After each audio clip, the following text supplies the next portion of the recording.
Dua Perempuan Gila.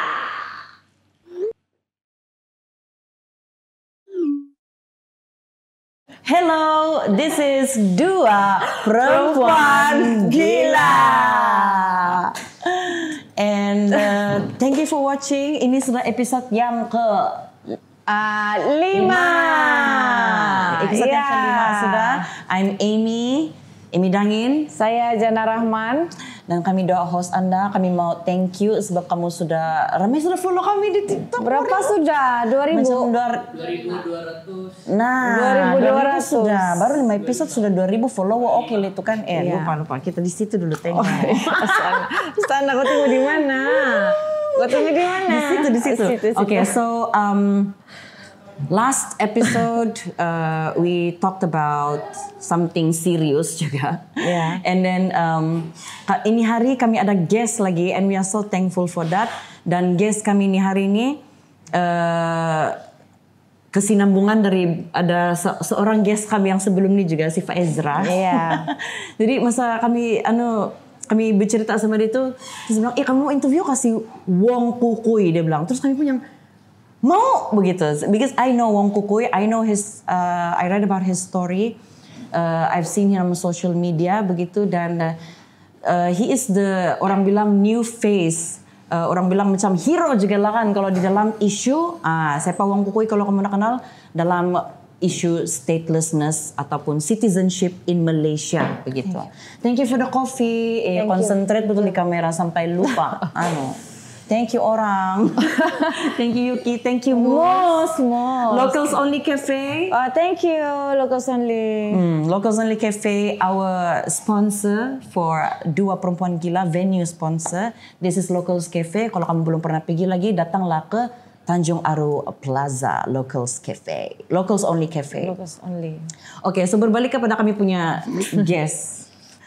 Wong Kukui. Okay, so kalau kamu tidak kenal Wong Kukui, to me cerita dia is very fascinating and inspiring because he was stateless atau not a citizen of Malaysia or any country for many years before dia dapat citizenship, IC.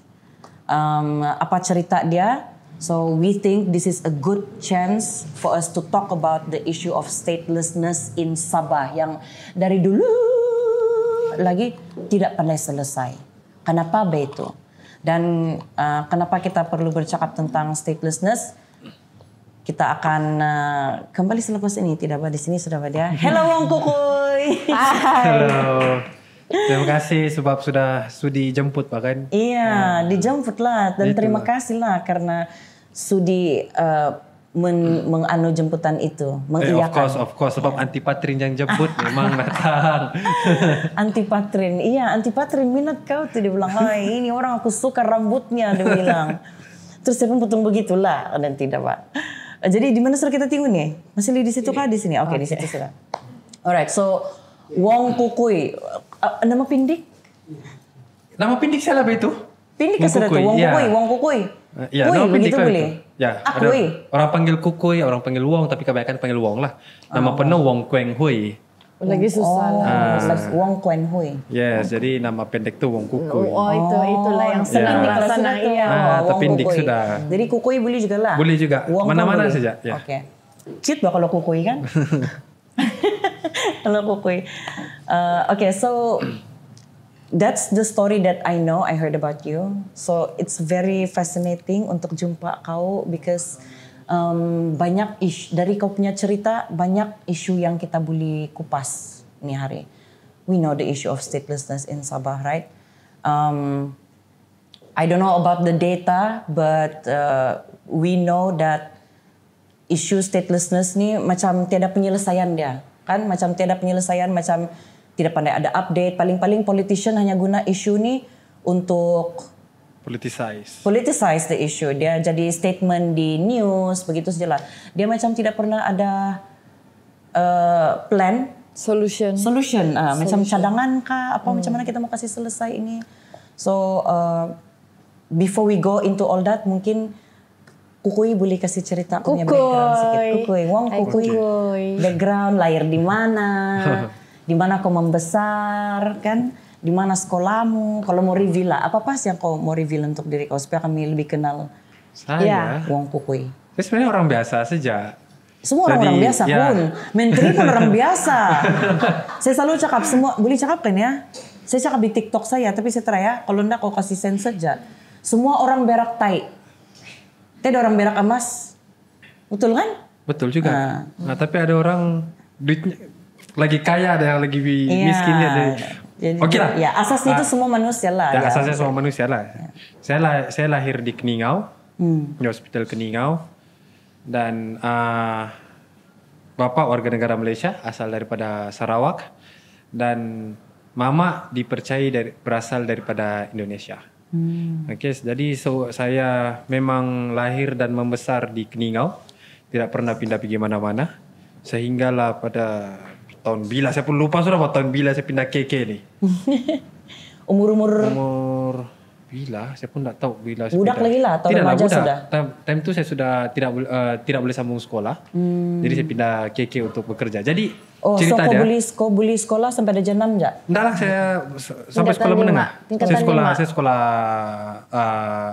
SJKC dengan sekolah menengah Cina, tapi sampai tingkatan 3. Disebabkan sebab tiada IC, tidak boleh sambung belajar. Saya sudah pergi berurusan di Jabatan Pendidikan Keningau tu. Tapi pengurusannya sangat leceh pada time tu pun kita muda kan. Muda jadi naif. Sudahlah naif. Jadi saya tidak tahu kalau ada urusan di Malaysia ni yang tidak mudah. Ya, lagi-lagi melibatkan birokrasi kan, pejabat kerajaan. Betul. Jadi naif, jadi macam give up lah. Tak mau sudahlah saya belajar. Apa ini mau belajar pun susah. Padahal kita mau masuk sekolah saja pun. Jadi saya keluar di alam pekerjaan dalam usia yang sangat muda lah, umur 16 tahun. Jadi time tu sudah kerja di Keningau, macam-macam pekerjaan. Lepas tu pindah KK. Kerja di KK, barulah lepas tu baru pindah pergi KL. Oh, pindah KL bila? 2017, tahun 2017. 2017. Sampailah sekarang. Ini kali kedua saya balik Sabah, tapi yang kali first tu saya balik pun sebab ada urusan program. Itu pun kena sponsored dari KL. Memang very last minute, kau boleh kan datang Sabah minggu depan? Ada program, bilang kawan kita lah itu CN. Yeah. Oh CN. Yeah. Kau boleh kan datang Sabah minggu depan? Kami ada program begini-gini. Kami sponsor kau punya flight semua. Kalau sponsor okey saja. Lalu baliklah. Tapi saya tidak sempat balik ke Keningau time tu. Jadi baru sekarang ni musim keamatan, saya mengambil kesempatan untuk ambil cuti yang panjang. Untuk balik di Sabah, untuk balik kampung lah juga. Balik kampung, pergi Kundasang. Untuk macam mana mau ingat balik memori lama dulu yang kita membesar di Sabah lah. Lepas tu Antipatrin lagi panggil kan. Nasib kami untung kami dapat jodoh. Saya untung sebenarnya. Timing itu universe align begitu kan. The stars align, orang bilang kita dapat berkumpul di sini pada hari ini. Jadi mari kita tiba-tiba berdoa. Enggak, Pak. Oh, okay. So kamu macam saya je bercakap dari tadi. Itulah. Kan. Dia macam malu-malu Pak. Bukan apa ni. Terus terang bila si Faizal bilang kamu nak mau jemput Wong Kukui, yalah dia happy mau. Saya bilang hah? Wong Kukui serius baru saya nampak Faizal, baru saya tengok TikTok dia, siapa bawa Wong Kukui ini guys kita malam ini selalu si Jana, ini memang si Jana lah sebab last minute research. Bukan last minute research, tapi contohnya macam Taja. Okey, betul macam ada Faris, macam ada semandak Sunda. Siapa tu tak kenal Dola dia bilang kan. Kau kasih masuk lagi. Kasih sisip lagi enggak benda. Okay. So macam Faris kah ataupun Taja kah yang sebelum ni lah kan. Saya tak pernah research ataupun saya tidak tahu rupanya Taja tu adalah juri profesional AJL. Until Amir Jahari yang cakap. Walaupun saya sudah banyak program dengan Taja begitu. So just kilaf ya. Jumpa orang beginilah saya. Truly-nya lah. Very true lah. Jadi kalau saya bilang kalau saya tidak tahu begitu. So saya jumpa Wong Kukui. Ini benar limpas FYP saya ni. Itu saja. Tapi kan saya tidak faham. Cuma saya tanya Amy, Wong Kukui ini siapa? Oh dia ni issue stateless. Oh okay, issue stateless. Kawan saya sendiri pun mungkin lebih kurang mungkin ada masalah begini. Jadi okay. Mungkin saya boleh. Then we start Baru saya mau.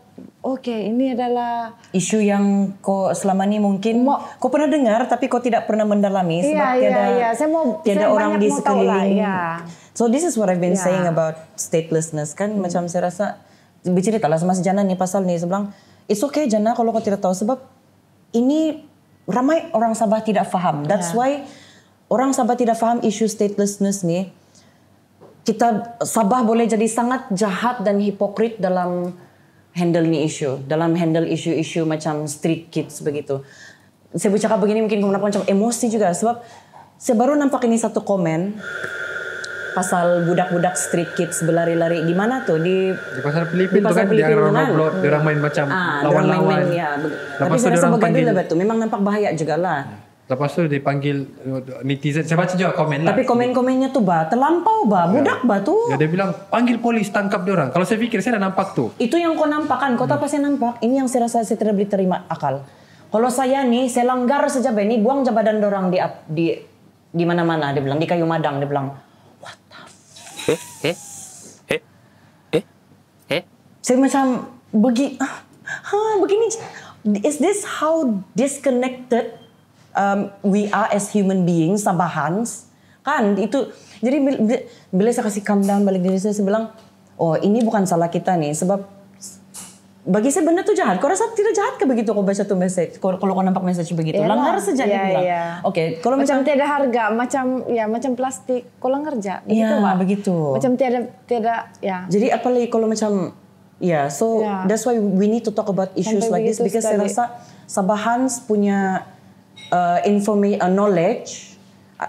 Kalau sedangkan bilang knowledge pun sudah jauh, apalagi bilang passion atau interest untuk mau selesaikan masalah ini secara kemanusiaan, cara paling manusiawi begitu kan.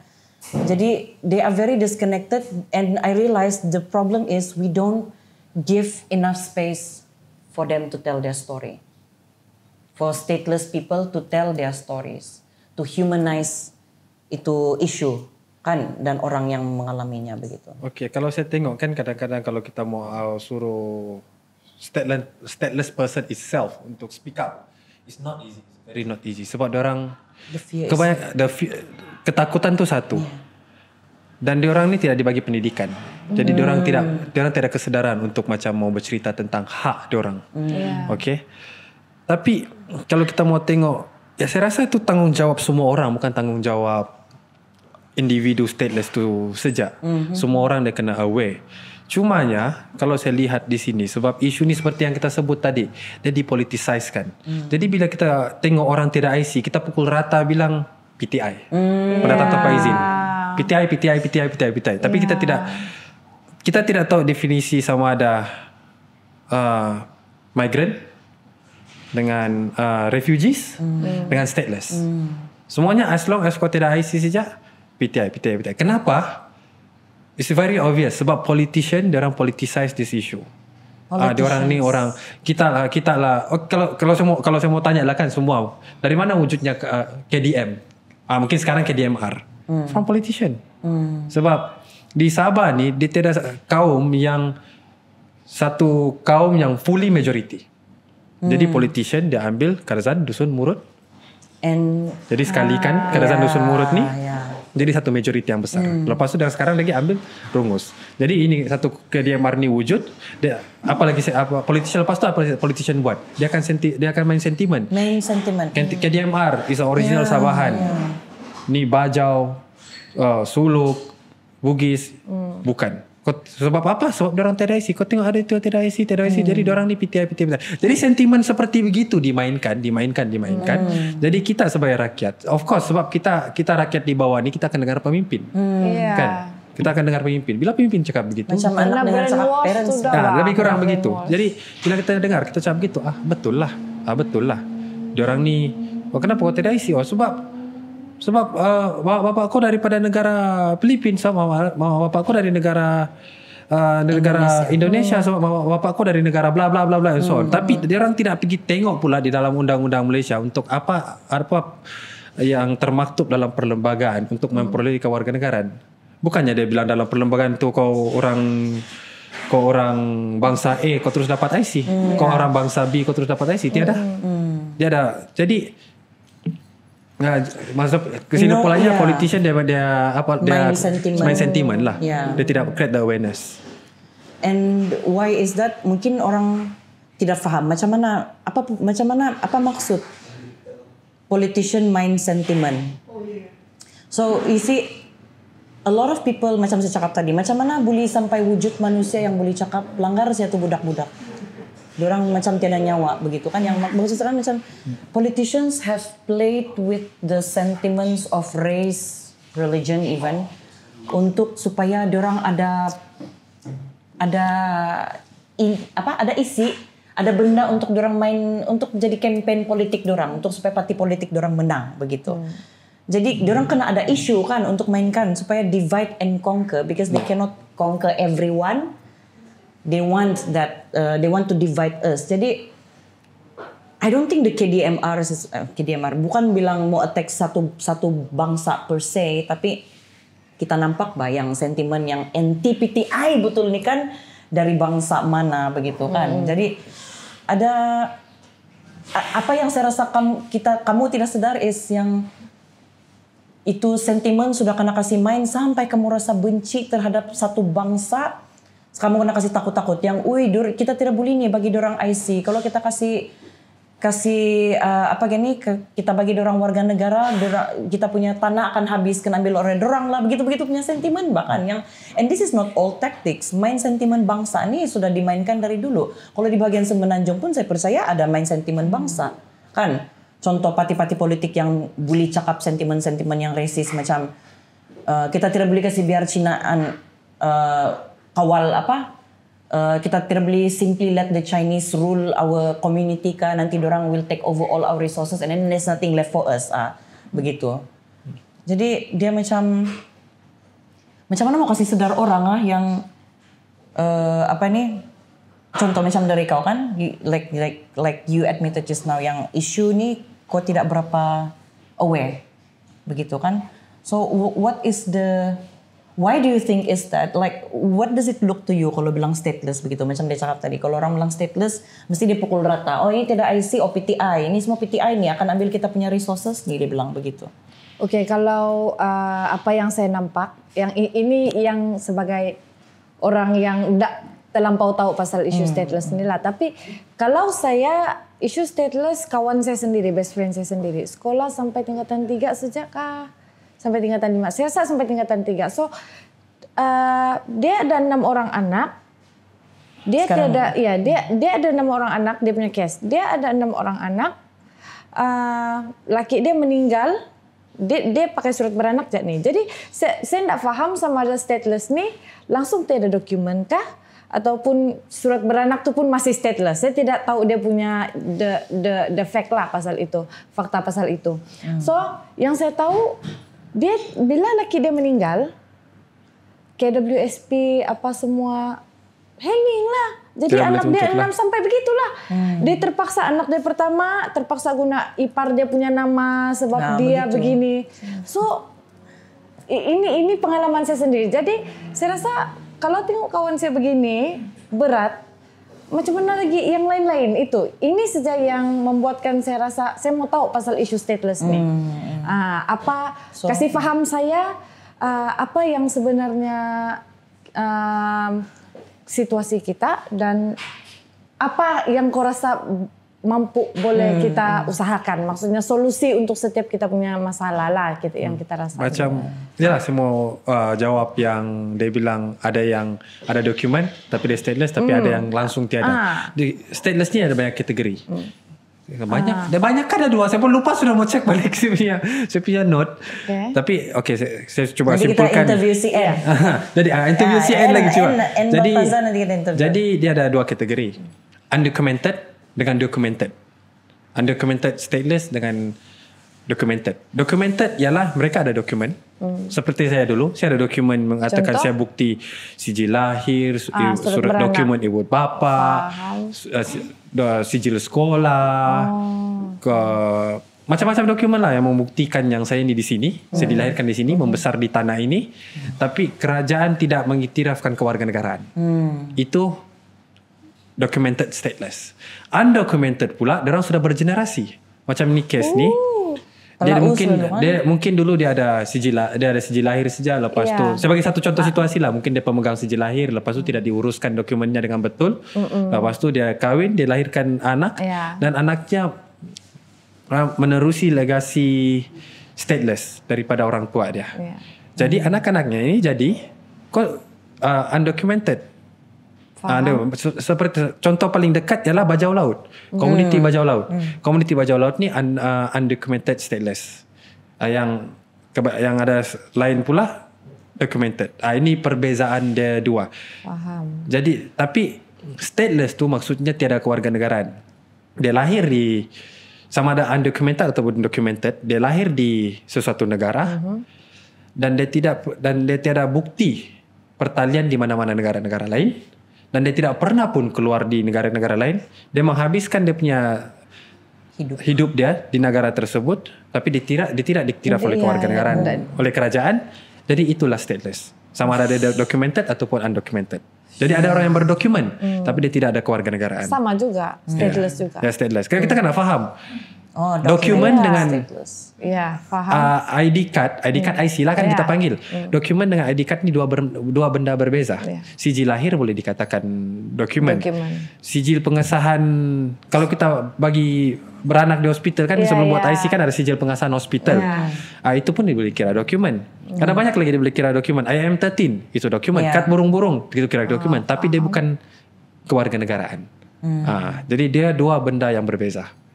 Dengan satu lagi macam Aunty Patrin bilang tadi tu kan, ada sentimen yang kalau ada orang, kalau dia dibagi IC jangan nanti dia ambil kita yang punya hak. Dia takut-takut kan. Saya suka bila orang main ni sentimen. Sebab saya akan terus tanya balik. Saya 16 tahun saya berjuang untuk hak kewarganegaraan saya. Saya 20 tahun lebih saya hidup tiada IC. Saya mau tanya, sekarang saya sudah dapat IC ni. Saya mau tanya kau, hak kau yang mana yang saya rampas? Saya suka betul tanya begini kan. Jangan begini nanti. Hak kau yang mana yang saya rampas? Sebab saya percaya betul juga. Bila saya diberikan hak saya, hak orang lain tidak akan berkurangan. Betul. Itu yang saya percaya. Setuju ya. Jadi bila saya macam ada baru-baru ada tu podcast, saya di interview oleh Malaysia Kini. Okay. Begitulah. Jadi ada satu politician. Ini saya rasa tidak perlu sebut nama dia lah kan. Dia cakap lah, dia bilang, kalau dibagi nanti hak orang Melayu lah, apalah semua gini. Jadi saya tanya dia terus. Saya mau tanya. Jadi saya dapat IC sekarang, hak orang warga negara mana yang saya rampas? Tidak orang boleh jawab. Tiada pun yang saya rampas. Jadi stop it lah main sentimen begini. Orang-orang yang masih main sentimen begini, and especially the people yang sekarang ni saya rasakan pemimpin kan tiada, politician kan tiada yang saya rasa boleh harap kalau bilang mau create true change in anything. I think ramai people will agree with me on that. Tapi yang sekarang yang kita perlu buat ni is get the people to unite the people itself dari bawah ni. Jadi yang kita on the ground yang tapi punya susah, yang especially Sabahans, and we were talking about this in the previous episode. It's very hard to get people together kan. Orang yang bercakap begini kan, kamu tidak sedarkah yang kamu bila kamu kena kasih makan kan, kena feed with these kind of sentiments kan, kamu tidak question kah how true is that? Kan, how true is that? Macam main cakap saja yang kamu tidak takut kah kalau kena ambil kamu punya tanah, nanti sini semua Pakistan yang kontrol. Kan, dia bilang begitu. Kamu tidak betul meh? Kalau saya punya pandangan, tidak curiosity yang kita cakap tadi itu, tidak curiosity. Kalau saya punya pandangan, kalau kita mau ubah sentimen ataupun cara pemikiran masyarakat, kita kena ubah daripada sistem pendidikan dulu. Di peringkat paling awal. Kita akan cakap pasal itu dan saya banyak semua cakap polisi. Jadi jangan dulu masuk sana. Sebab saya mau Okey. Jangan dulu masuk sana. Ingat sistem pendidikan mau masuk nih sebab itu cerita akan panjang. Berjam-jam nanti itu. Because I wanted to gitu deh. Nanti kan kalau 3 jam 4 jam kan. Nanti kita terlari off track dari isu statelessness nih sebelum lupa. So kita belum tanya lagi dia proses kau dapat kau punya IC itu. Tell us the Jauh victory. sudah nih, jauh. Saya rasa masa kau dapat IC itu mesti kau kembang bulu. Kau tinggal sekarang saya cakap pun kembang bulu because for a little bit of background why I'm passionate about this is because my mother is Indonesian. Dia masih pemegang paspor, sudah bercucu. Anak saya paling tua sudah 15 tahun, Mbak. Cucu dia sudah 15 tahun, mama saya masih pemegang paspor. Kami sudah 3 kali pergi apply, sudahlah proses dia itu bagi ya Allah, pusing-pusing bah kita begitu bah, macam tendang macam bola bah kan? Macam bola, pikau sana, pikau situ. Kau minta photostat itu ini, kenapa tidak servis photostat di situ? Kenapa disuruh juga kau pergi kampung air? Kita dari Mini Putrajaya pun disuruh kita pergi kampung air. Keluar sudah anti baterainya. Keluar sudah anti baterainya. Jadi proses itu satu punya proses tuh. Kau imagine sudah kami go through begitu berbulan-bulan sampai kami submit final document, dia bilang oke, tinggal tunggu dipanggil. Nah tunggu kita dipanggil. 10 tahun sudah. Kau tanya balik kan? Dia ada dalam rekod nih. Kau ndak marah.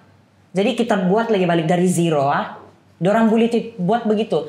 Jadi tepu sudah di otak kita. Pada masa itu kan betul saya percaya sudah bila orang cakap kau mau surung duit begitu dibawa table yang macam si Faizra cakap tuh. Jadi kita percaya lah sebab memang begitulah begitu. Macam mana boleh kau sudah go through such a lengthy process and you can simply say tidak dalam rekod. Melainkan kau kasih surung 300, 500 begitu. I get very passionate about this. So Jadi mama saya masih pegang paspor. Jadi I'm very passionate about this and tell us Wong Kukuy the process that you have to go through. 16 tahun cerita. Panjang tuh kalau semua cerita kan. Tapi saya coba pendekkan lah kan. Jadi biasalah umur 12-13 tahun kita akan pergi buat permohonan di JPN. Jadi masa tu memohon lah. Tapi time tu kita budak umur 12-13 tahun mana lah kita tahu urusan JPN tu macam mana kan, apa dokumen diperlukan pagi sejak lah. So lepas tu bapak kau yang pergi lah masa tu? Bapak saya sudah meninggal umur 9 tahun.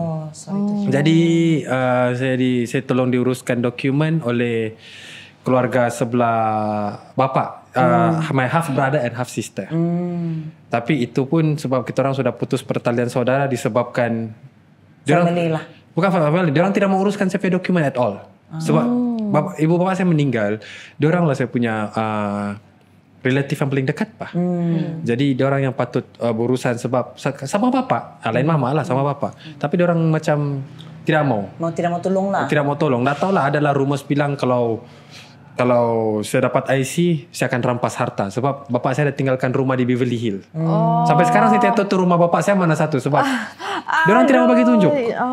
Sampai kuburan bapak saya pun tidak tahu. Ada yang dengar cerita kuburan bapak saya dikuburkan di Tuaran. Tapi saya tanya kuburan bapak saya di mana, diorang tidak mau bagi tahu. Sampai begitu punya level. Jadi saya time tu saya bergaduh sama diorang. Saya cakap, saya siap, saya sumpah kita putus pertalian saudara, IC saya urus sendiri. Jadi mungkin time tu mungkin saya tidak tahu lah, ini saya assume lah kan. Mungkin time tu diorang bilang kau uruslah sendiri, kau bukannya ada apa-apa pun, IC pun tidak, kau pergilah urus. Jadi saya dengan tiada apa-apanya ni lah pergi mengurus. Jadi Kau pergi saya JPN begitu. Time tu permohonan sudah masuk. Permohonan sudah masuk, jadi 2 kali tu masuk permohonan. 2 kali masuk permohonan, yang kali kedua tu lah bergaduh sama saya punya half brother and half sister. Diorang tidak mengurus. Diorang tolong yang initial proses saja lah awal-awal. Lepas tu macam mau follow up apa semua kan. Tidak lah. Diorang tidak mau tolong. Sampai saya dari Keningau KK setiap bulan, Keningau KK. Pergi sana untuk dengar sama ada saya berharap IC itu siap lah. Tapi setiap kali saya datang pergi di Spanggar tu Mini Putrajaya kita, permohonan masih dalam proses. Permohonan masih dalam proses. Setiap bulan. Sampailah saya kerja di KK. Saya pernah kerja di KK, jadi saya di KK. Pergilah setiap bulan cek. Dapat jawaban yang sama. Jadi ada satu time. Berapa tahun tuh bro? Bertahun juga. Bertahun-tahun saya di sana. Gila. Akhirnya more than 10 years sebab perjalanan saya untuk segala proses itu 16 tahun. Jadi ada satu time tu saya balik Keningau. Biasalah paci-paci, maci-maci di kampung tu kan. Kalau lagi-lagi kalau orang Bugis kan matogenya tu. Suka yang matoge kan. Bang, macam mana sudah suratmu? Begini-gini lagi paci, belum lagi apa-apa. Ada tu anaknya kawanku tu, anaknya si Anu tu kalau pergi KL tu senang sekejap sih itu. Pergi ke KL, coba pergi KL. Jadi time tu saya percaya ya, macam ya betul juga kan sebab Putrajaya ni. Jadi ada satu time tu saya datang pergi Sepanggar sana, mini JPN kita, pergi tanya dia. Dia bilang masih dalam proses. Time tu saya mengamuk. Saya bilang berapa kali tiap hari bulan saya datang mana masih dalam proses. Jadi macam mana ini? Dia bilang minta maaf cik, kami punya tugas, JPN punya tugas cumanya memproses yang meluluskan di bawah bidang kuasa Menteri Kementerian Dalam Negeri KDN. Saya bilang Jadi Okay. Sabar dulu, ada banyak kemarahan, ada banyak lagi. Emosi banget. Saya bagi dulu tuh emosi nanti. Saya Saya bagi dulu tuh emosi nanti baru meletup satu kali. Jadi ya pergi saya mengamuk di situ. Dia bilang, dah kuasa kelulusan tu menteri yang boleh bagi. Jadi saya pula, di mana tuh KDN? Saya pergi sekarang. Ingat kan di situ juga kan. So, kononnya mini Putrajaya. Di sini tiada di Putrajaya. Jadi macam mana sebab Putrajaya ini tidak IC? Macam mana mau pergi Putrajaya? Dia bilang, itu kami tidak tahu. Kita immigration. Jadi oleh kerana kita Sabah Sarawak, kuasa immigration kita ada autonomi kan. Jadi immigration Sabah dia membenarkan undocumented Sabahan untuk travel pergi Sarawak dengan dengan Semenanjung. Tapi maksimum 30 hari. Jadi saya mohon kali pertama, alasan saya bilang saya mau pergi merujuk permohonan saya di Putrajaya. Permohonan ditolak. Sebab dia bilang kalau kamu dapat dokumen daripada Putrajaya, kamu mau pergi Putrajaya, kau kena ada dokumen daripada Putrajaya. Tak boleh senang-senang kau mau fly. Jadi saya call lah pergi KDN tu kan. Dia bilang, tiada surat begitu tu kami tidak boleh keluar. Kau tunggu saja. Kau tunggu saja tu permohonan. Nanti kami bagi juga. Jadi dengan biasa budak-budak nakal kan, saya fikir macam mana saya mau pergi KL lah. Dapat idea. Ini saya pergi memohon lagi sekali dengan alasan pergi bercuti di Semenanjung. Lulus. Pergi permohonan saya pergi bercuti di Semenanjung. Dari tarikh sekian-sekian sehingga tarikh sekian-sekian. Sebab 30 hari saja kan. Jadi saya kasih maksimum 30 hari itu. Lulus. Saya beli tiket, tapi kena beli tiket berdasarkan dengan apa yang di dalam dokumen tu lah. Yang diluluskan tu. Tarikh itu kau beli tiket, tarikh itu juga kau Kalau mahal, macam kita kalau ada IC beli. Mahal ni. Janganlah kita beli tarikh lah murah sikit. Tiada. Ini kau kena ikut dengan apa yang permohonan kau tu. Jadi saya belilah. Pertama saya beli tiket pergi saja. Sebab saya sudah expect yang saya akan overstay. Sebab 30 hari tidak cukup. Saya pergi, dia bilang, kau tidak boleh, kami tidak boleh issue ni surat bagi kau sebab kami mau tengok syarat dia, kena tengok tiket pulang balik. Beli lagi lah. Beli lagi pulang balik, kasih tunjuk, lepas. Jadi saya dapat tu dokumen, saya terus pergi KL. Tapi yang dia bisa pergi KL, saya tiada planning langsung. Jadi saya bilang saya pergi KL, saya jumpa orang dia akan tolong begini, saya akan jumpa peguam, tiada. Pergi sajalah, nanti di sana baru cerita. Jadi begitu saja. Sampai begitu, langgar begitu saja. Langgar begitu saja. Jadi sampai sana, saya sampai sana. That was how many years ago? 2017 saya pindah. Jadi pergi sana. Jadi mungkin a little bit of context. I'm a punk rockers from the punk community. Jadi punk community di Malaysia ni dia Punkster juga lah. Dia ada banyak connection kan di kawan-kawan di Semenanjung. Jadi saya kontak lah diorang. Jadi kenal diorang pada ketika itu pun tidak tahu di Malaysia ada lagi kes orang tiada isi ya. Jadi macam gara-gara macam kawan-kawan punk ni macam dia macam saya kasih layas kau sama satu kawan, kasih layas sampailah jumpa saya punya peguam. Jadi peguam saya tu. The first peguam kau jumpa? Yang peguam saya ni lah sampai sekarang. Jadi dia jumpa saya dia bilang interesting kes kau ni saya tidak pernah jumpa. Terus dia advice dia bilang saya tidak boleh buat apa-apa lagi kalau permohonan kau masih dalam proses. Dia bilang nanti tengoklah macam mana. Dia advice saya suruh balik Sabah lagi tapi nakal. Tidak mau dengar cakapnya. Saya bilang selagi IC tidak siap, sini saya lagi KL. I already set my mindset. I left everything behind in Sabah. Kalau satu hari pun kalau saya tidak dapat saya punya IC, mungkin saya akan hidup mati di KL sudahlah. Saya memang tidak akan balik. Saya sudah ready mindset saya untuk sacrifice that. Jadi macam biasa juga pernah pergi KDN tapi jauh kan di KL. Sudahlah tambangnya itu naik Grab pergi KL, pergi Putrajaya tu 80 satu kali jalan. Iya. Macam naik bas kita dari KK pergi Tawau. Tambangnya. Padahal KL pergi Putrajaya saja. Jadi macam tak berapa tahun jadi saya kerja saja. Selalu saya call lah. Call saya pergi KDN tanya macam mana. Ada satu hari tu saya call. Cik punya permohonan ni kami sudah hantar surat. Lama sudah. Ya dah saya dapat. Itu hari saya pergi ke Dian, kamu minta update alamat. Saya sudah update alamat. Tiada pun lah surat saya dapat. Dia bilang, kalau saya tanya lah boleh issue balik atau surat? Dia bilang, boleh, tidak masalah. Tapi dia tidak cakap surat apa. Dia cakap surat jawapan saja, surat keputusan. Dari pergi Putrajaya dengan harapan yang ada IC sudah ini. Dia sudah ini. Jadi pergilah. Jadi pergi Putrajaya dapat tuh surat kan bergegar tangan. Buka. Takut lagi kalau saya buka tuh sampul kan terkena tuh surat, terkoyak lagi, takut lagi. Tidak boleh dipakai. Nanti tidak boleh dipakai lagi kan. Buka tuh surat pelan-pelan, sekali buka tengok kan baca. Macam dunia ni gelap sekejap lah. Dia tulis permohonan ditolak. Tidak ada sebab. Macam kau mau middle finger terus kan? Boleh kan? Tak boleh lah sana. Time tu endak lah. Macam dunia hitam sekejap lah kan. Mau menangis tidak jauh. Rasa mau menangis. Mau marah tidak juga. Mau bakar lah kan. Mau bakar ada lah kan. Mau bakar tu dia macam enggak juga lah. Kalau nanti kalau nampak ni kan. Nanti menteri dia call polis datang. Tidak lah. Cumanya dunia gelap sekejap saya tengok. Lepas tu saya termenung lama. Termenung kan. Jadi saya ambil telefon. Saya call saya peguam. Sebab peguam saya time tu dia sakitnya tu. Tapi saya punya peguam tu dia banyak jaga saya. Dia bilang kau tidak dokumen, kau hati-hati begini-gini ya. Dia cakap kau kerja pun cari kerja yang kurang resiko. Dia banyak menjaga lah.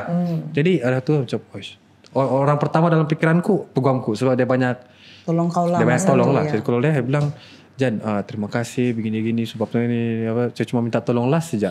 Cari jalan macam mana saya balik Sabah. Dia bilang kena sebab saya rasa macam yang tiada harapan sudah. Biarlah saya balik Sabah hidup sebagai stateless sajalah sampai mati. Biasa juga sudah kan? Biasa juga. Kena marah. Jual ya dia.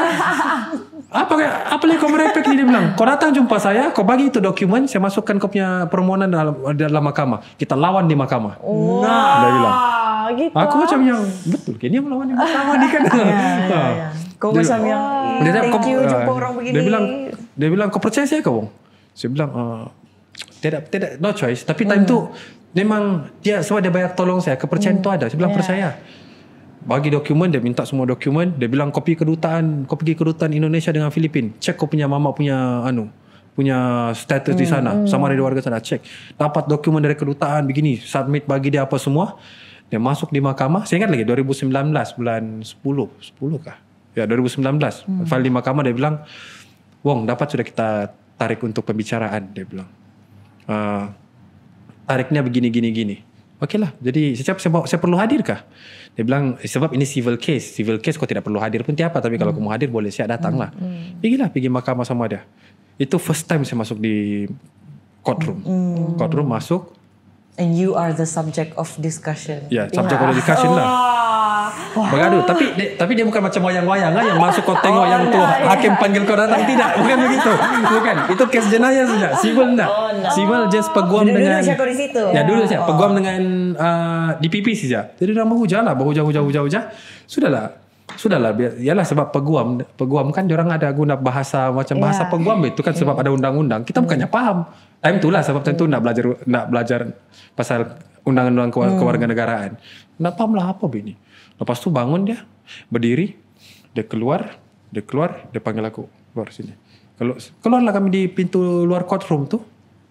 Okey, sebelum tu masa yang saya masuk on the way masuk mahkamah tu kan, mahkamah tinggi Kuala Lumpur. Dia cakap suatu hari nanti saya keluar dari sini sebagai warga negara Malaysia. Wah.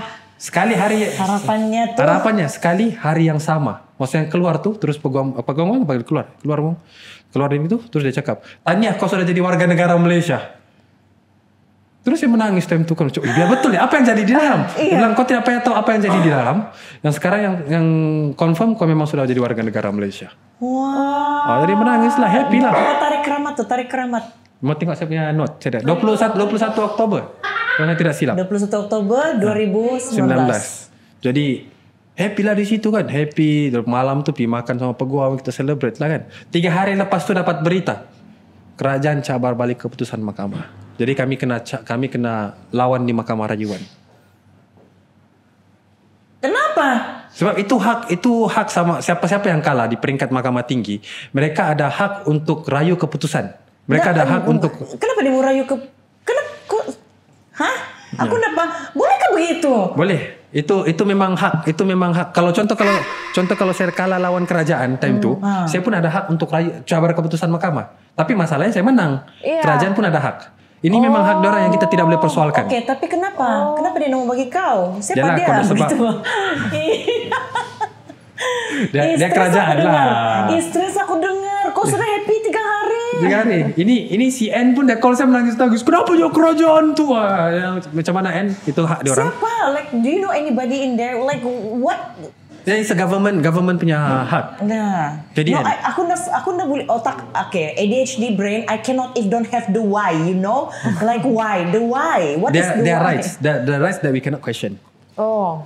Their rights. Diorang punya hak. Kalau saya kalah pun saya boleh rayu. Sebab saya punya hak.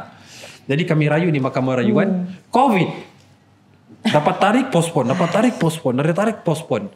Jadi ya kan 2020 March. Ya, postpone. Lepas tu boleh bersidang tapi online. Jadi bersidang di office peguam saja lah. Aku datang. Mahkamah rayuan menang. Majority decision. 3 hakim, 2 yang bersetuju, 1 tak bersetuju. Jadi yang siapa yang menang? Aku lah. Ya. Menang lagi di mahkamah rayuan. Celebrate lagi. Sama. Celebrate lagi. Lepas tu yang ini lagi dramatik. Sebab kami sudah ready. Kami sudah ready bilang okey, kami menang di mahkamah rayuan, diorang ada hak untuk rayu di mahkamah persekutuan, di mahkamah paling tinggi. Kami sudah ready. Tunggu kan. Ya ada ni rayuan ni. Jadi lepas 30 hari tiada rayuan, mahkamah baru boleh kasih keluar perintah. Jadi perintah mahkamah tu aku ambil baru boleh bawa pergi JPN untuk urus IC. Tunggu. Tiada ni rayuannya. Menang sudah ni, confirm. Menang sudah ni. Hari ke-29 rayuan masuk. Ya aduh. Last day. Betul-betul panjang lah cerita dia macam mana dia boleh dapat tu. Itu last day. Sekali last day macam yang macam yang kan dah 30 hari. Lepas 30 hari diorang dah boleh rayuan sudah. Ya macam sengaja. Lepas 30 hari mari kita boring-boring kacau hidup orang. Begitu kali kayak diorang di sana tu kan. Mari kita kasih susah hidup orang sikit. Boring begitu. Tapi masalahnya kami sudah ready. Kami sudah ready. Saya pergi buat posting. Si N terus chat. Dia bilang macam mana ni bang? Saya bilang don't worry, bring it on, we are ready to fight. Sebab mindset kami sudah ready. Cuma kami tidak expect di hari ke-29. Iya bang. Kami pergi mahkamah. Sebelum masuk di mahkamah persekutuan, mereka kena ada satu hearing untuk mendapatkan leave. Dapat leave-nya tu. Ada ini term peguam ni kan kadang-kadang aku dapat. Aku faham lah tapi bukan si faham orang ni. Kebenaran untuk mendapat pembicaraan di mahkamah persekutuan. Leave tu nak lepas. Jadi kami jadi keputusan tu berbalik pergi mahkamah tinggi, which is kami menang. Jadi senang cerita di peringkat mahkamah persekutuan kami menang juga. The end. Belum. Ini yang belum. Jadi ingatkan sudah selesai panjang lah. Kan betul loh. Ingatkan sudah selesai. Cerita ini sampai pangster bang. Okey, kasih menarik sikit ceritanya, jangan kasih senang-senang. Jadi sudah dapat perintah mahkamah nih. Pilihan raya umum.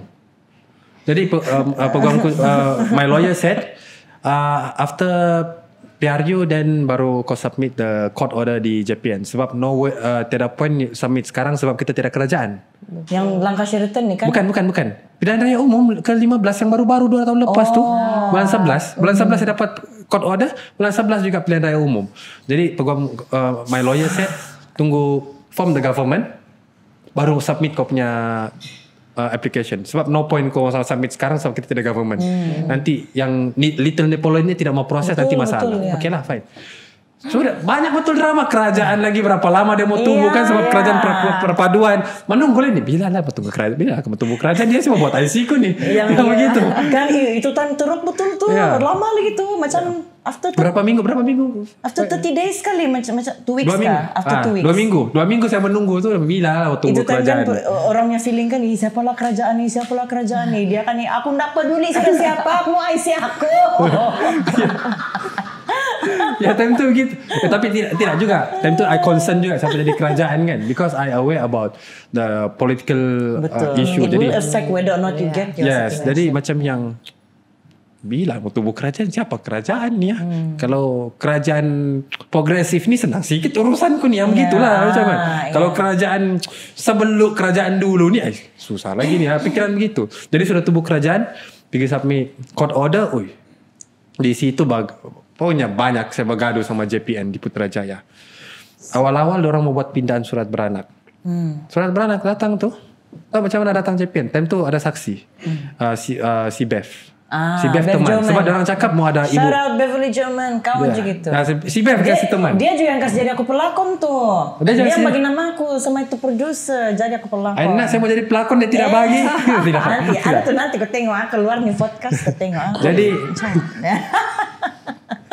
Jadi si Bev kasih kawan. Sebab orang bilang mau ibu bapak atau penganjur.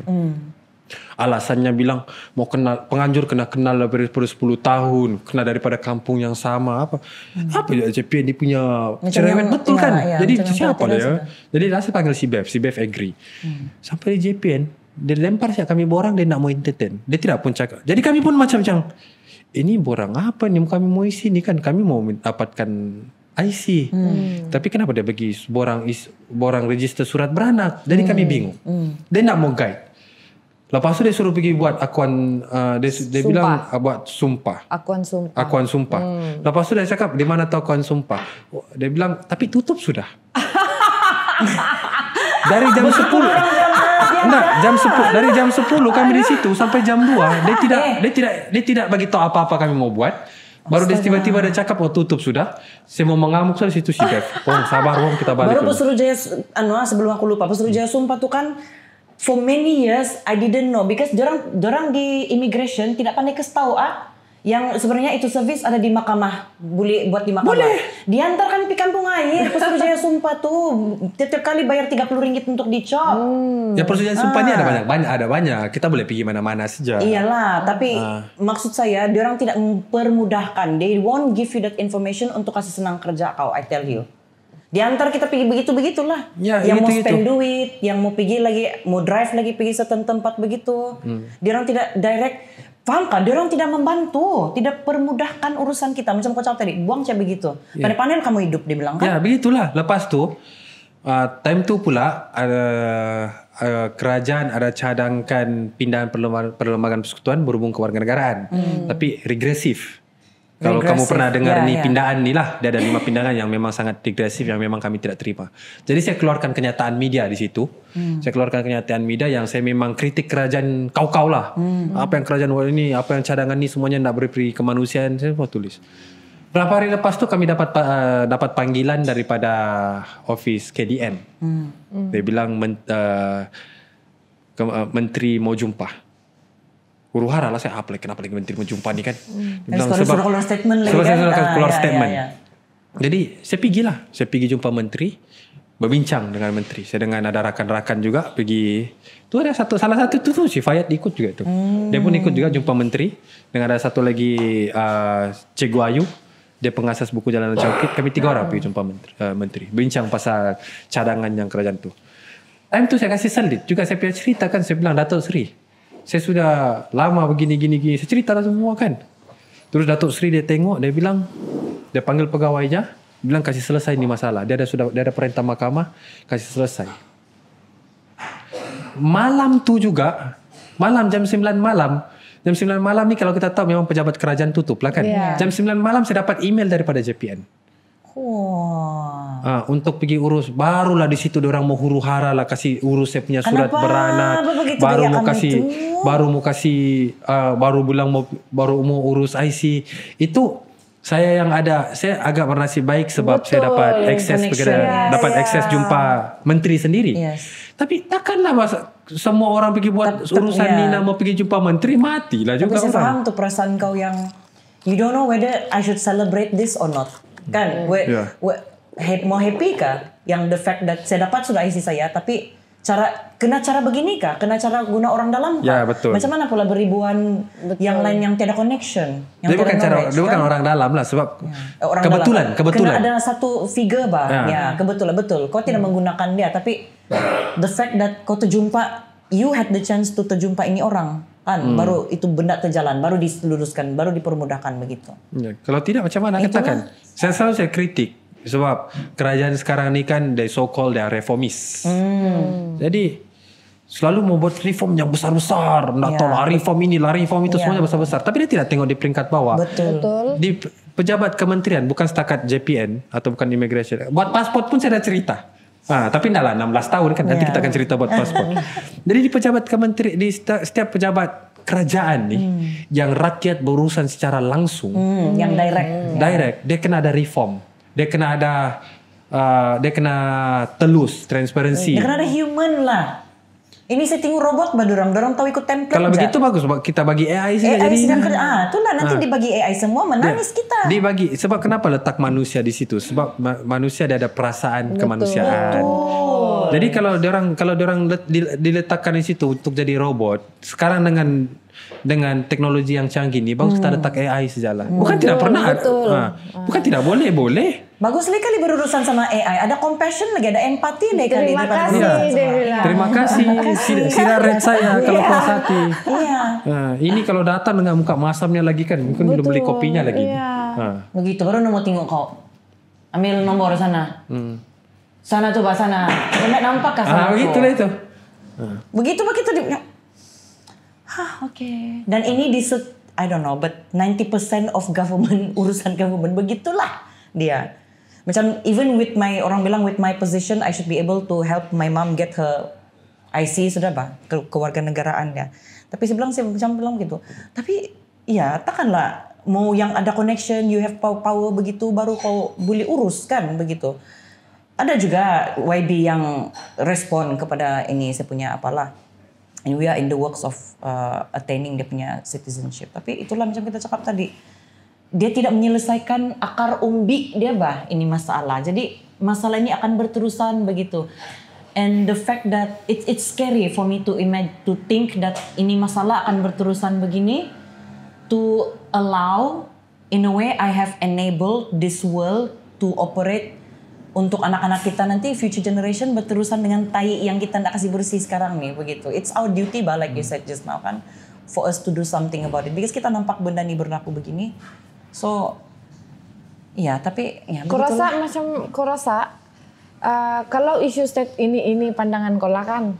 Kalau isu stateless ni dia tidak selesai dalam masa 5 tahun ke depan lah. 10 lah. Apa impact yang kau rasa akan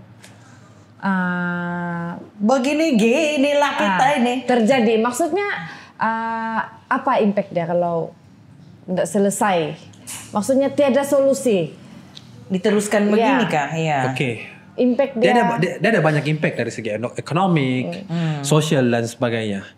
Tapi macam mana saya mau bagi gambaran apa? Saya cuba ambil gambaran yang paling teruk lah kan untuk bagi. Coba dari segi ekonomi. Disuruh berhenti sudah kita. Dapat 10 minutes kan ini kali 3 nih, kali 5 nih. Begitulah kan itu. Ya. Jadi thank you.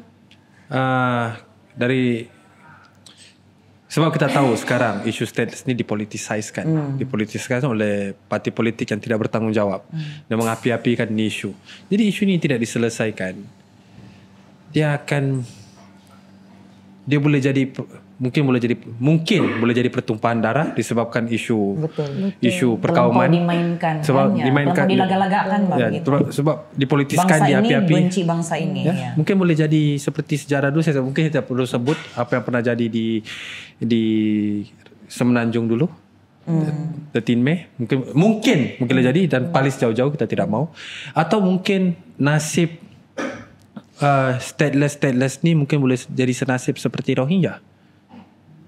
Dan mungkin contohlah ada kerajaan yang zalim tiba-tiba jadi kerajaan kan. Saya cakap kerajaan sekarang kan, mungkin tiba-tiba nak tahu dari mana datang macam jadi kerajaan. Datang Hitler tiba-tiba dia bilang macam Israel Palestin tangkap dia orang semua, buang di laut. Kita ini bangsa. Buang di laut dia bilang, kasih mati saya di laut. Boleh jadi. Kita tidak tahu. Jadi untuk selesaikan isu kemanusiaan ni, saya rasa kerajaan dia kena ada plan jangka masa panjang dengan jangka masa pendek.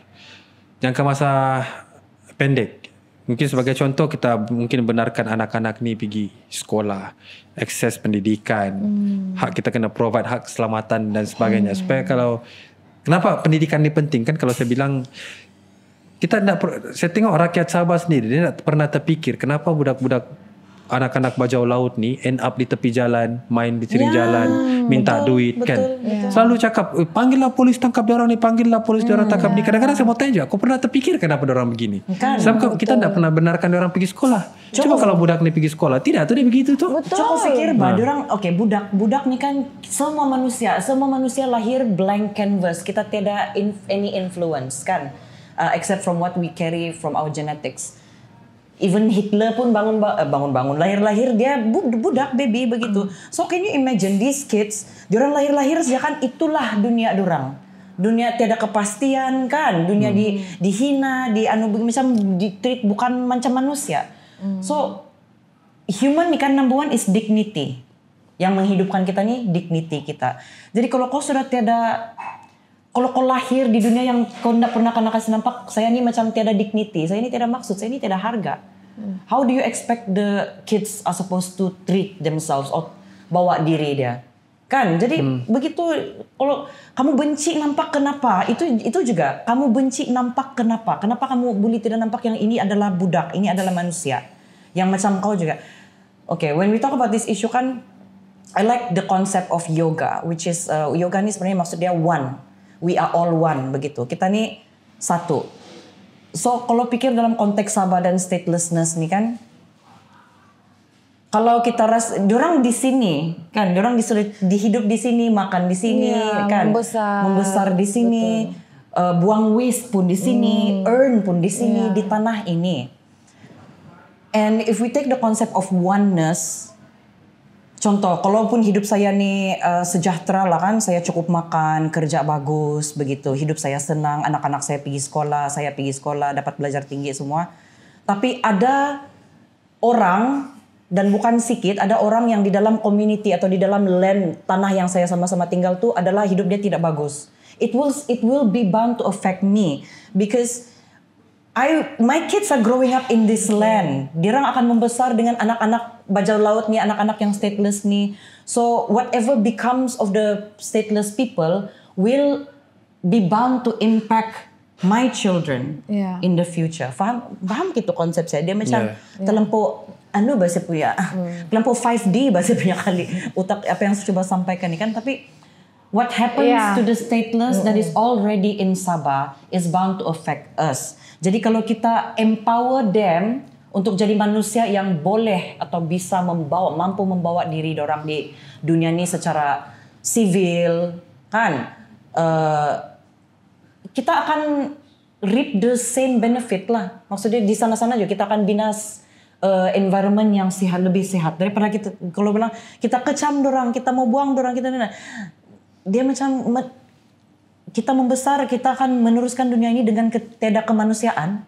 Jadi anak-anak saya akan membesar dalam dunia yang begitu penuh benci dan pecah belah begitu, bah. It's a scary world lah for me. Jadi kita selalu bercerita tentang anak-anak di bumi Palestin tidak patut begini kan. Tapi bila anak-anak Malaysia sendiri yang tidak kewarganegaraan, macam yang tadi lah ada komen yang bilang saya langgar saja pada orang ni macam yang. Jadi yang Zionis ni sana kah kau? Kan? Satu. Kau pun terpengaruh dengan Zionis. Jadi tapi saya biasalah kalau di sosial media saya kan, bukan main lagi kan gambar Palestin, solidar Palestin. Tapi dia punya komen kan jahat dia punya komen rasis kan. Kadang-kadang pelik je. Kau punya kemanusiaan ni dari lain mana? Jangan kasih sama dibilang tu nak. Kan okay, I'm gonna tell these people who are so loud when it comes to Israel versus Palestine punya issues. Bukan tukar bendera apa semua kan. Tidak salah. Tapi why not that kind of energy kalau kita channel pergi isu macam kamu pura-pura buta pula kepada isu yang sedang berlaku di sini nih, di Sabah kita nih. Banyak kita isu anak-anak terbiar di jalan raya kita. And our kids are seeing this. And in our kids' eyes, tidak wujud bangsa dan agama nih. In our kids, anak-anak kita punya mata, ini pun manusia juga. Kenapa nih budak-budak di sering jalan nah? Nah, datang ibu bapak yang orang itu PTI itu kasih biar saja mati di sering jalan. Tapi dia orang bilang kan tidak boleh kasih sama. Tapi ada satu persamaannya di situ ialah apa yang saya lihat, perampasan hak berlaku. perampasan hak. Yalah, Zionis merampas hak Untuk hidup. rakyat Palestin, betul? Di Sabah ni kalau kita lihat, okeylah. Saya tidak mau point finger, tapi hak mereka dirampas. Hak kewarganegaraan mereka dirampas. Kalau kita bercerita tentang hak, kalau hak rakyat, hak istimewa, kita ni macam orang pribumi, bumi putra kan, kita merujuk, kita refer to perlembagaan. Dalam perlembagaan cakap gini-gini, kami punya hak kena jamin gini-gini, sudah termaktub, tidak boleh disentuh, is sensitif. Tapi bila kewarganegaraan pun termaktub dalam perlembagaan, kenapa kau tidak mau cakap, kenapa kau tidak mau merujuk di dalam perlembagaan? Kenapa kau mau main sentimen? Jadi di situ saya lihat ada perampasan hak berlaku. Mungkin takkan kita mau tunggu sampai bilang ada peperangan berlaku di negara kita ni kan, lagi-lagi di Sabah ni ada pembunuhan genocide berlaku, baru kita bilang okey, sama sudah dengan Palestin. Kenapa kita tidak boleh? Kenapa kita tidak boleh? Kenapa kita tidak boleh cegah dari awal? Yes. Dan sedarlah bahwa we are being hypocrites. Kita hipokrit kalau kita bilang itu tidak sama, dia bilang kan. Sebab saya rasa mungkin kita tidak mau mengaku. It's very hard. Pura-pura buta, pura-pura tidak tahu. Dan persamaannya di sini ialah isu hak asasi manusia. Dua-dua ni hak asasi manusia. Apa yang tidak sama dia? Dua-dua hak asasi. Takkan mau tunggu yang orang tu dibom, baru tu baru kamu bercerita tentang hak asasi manusia. Selagi dia belum dibom, kau tidak mau cerita. Kenapa mesti ada yang mati dulu baru mau berjuang, baru kita mau seriously do something begitu, baru mau ada concrete solution to this stateless issue kan. Okay. 5 minutes So 5 minutes sebelum kita berpisah, saya mau tanya, apa harapan ataupun pesanan kepada siapa? Kepada semua, kepada orang yang macam yang saya tidak tahu, yang dari tadi melangap jadi dengar cerita kau, apa? Harapan saya? Iya, serius. Harapan saya majulah sukan untuk negara. Tidak lah. Okey, saya mau bagi sedikit konteks. Bila kalau saya jumpa politician, bila saya bercerita tentang isu stateless kan, jawapan orang mereka selalu sama, bilang kita kena ada political will, kepentingan politik. Apa kepentingan politik yang kita lihat? Selagi rakyat Malaysia sendiri, pengundi kepada parti-parti politik ni tidak bercerita tentang isu stateless, mereka tidak akan pernah mau dengar kita. Okay? Jadi seperti mana kita bercerita selalu tentang isu Palestin, kita patut banyak bergerak. Sebegitu juga lah passionate untuk kita bercerita tentang isu stateless. Biar sampai satu tahap nanti bila semua rakyat Malaysia bersatu untuk mau isu ini diselesaikan dengan cara kemanusiaan, di situlah baru politician ni akan huru-hara lah untuk baru kita kasih selesai dan sebagainya. Sebab saya percaya kemerdekaan bukannya boleh diminta-minta seperti pengemis. Ianya satu perkara yang harus diperjuangkan. Jadi sama-sama lah kita berjuang. Satu orang saya berjuang tidak boleh. Faizra berjuang satu orang pun tidak boleh. Dengan Komrad di sana berjuang satu orang tidak boleh. Dia kena kita semua bersama-sama untuk berjuang. So to the people out there, the next time you see a street kid or you get annoyed with PTI issues kah, begitu kamu terpanas kah, kamu terbudu, terjahat, sampai cakap benda-benda yang dengar saya begitu. Remember that manusia juga itu, we are all human. Semua orang birak tai, tiada yang birak emas. Semua orang darah merah. And maybe the next time kamu dengar sentimen, kamu nampak, tolong ada develop itu kebolehan untuk detect kalau satu sejenis statement tu adalah untuk memperbodohkan kamu demi menguntungkan sesetengah pihak sahaja. Durang-durang saya kaya tu, kamu kena bagi job pun berapa sedikit saya compare sama kekayaan yang dorang dapat dengan memainkan sentimen at the cost of lives of the stateless people. Begitu. Tapi apapun, saya rasa episod kita 2, 3, 4 sampai sekarang intinya adalah unite. Kita mesti mau sama-sama. Kan mungkin together. Kan siapa kita punya guest semua tuh kita perlu sama-sama sebab kita tahu lopongnya tuh ada, lubangnya tuh ada. Lubang tuh apa? Itulah tuh. Kita punya battle bukan you versus me. Sabah versus Sabahan. Ya, bukan Sabah versus Sabahan. So, Bodoh. dan jumpa kami lagi nanti Ya, kita sambung cerita kesatuan ini. And thank you Wong Kukui. Terima kasih. Dua perempuan gila. Iya. Saya pun sedikit gila juga. Semi. Otomatis gila Dari kalau masuk tadi, sini. saya rasa macam saya melangap, saya dengar wow, punya jauh perjalanan dia. So thank you for sharing your story with us dan harap Thank it has brought some meaning to you guys dan juga ya sama-sama lah kita, Itulah sama-sama fungsi. orang mbak kita, sama-sama mengupkan, jangan kita bersaing begitu. Ya. Sama-sama kita mengupkan each other begitu. Itulah fungsi 2PG, adalah satu platform untuk kita bersuara. Kita jumpa kami di Facebook, kami ada di Instagram, kami ada di TikTok, kami ada di mau kena follow YouTube. kah? Hah? Promote lah kalau mau kena follow. Ya. Kalau mau follow.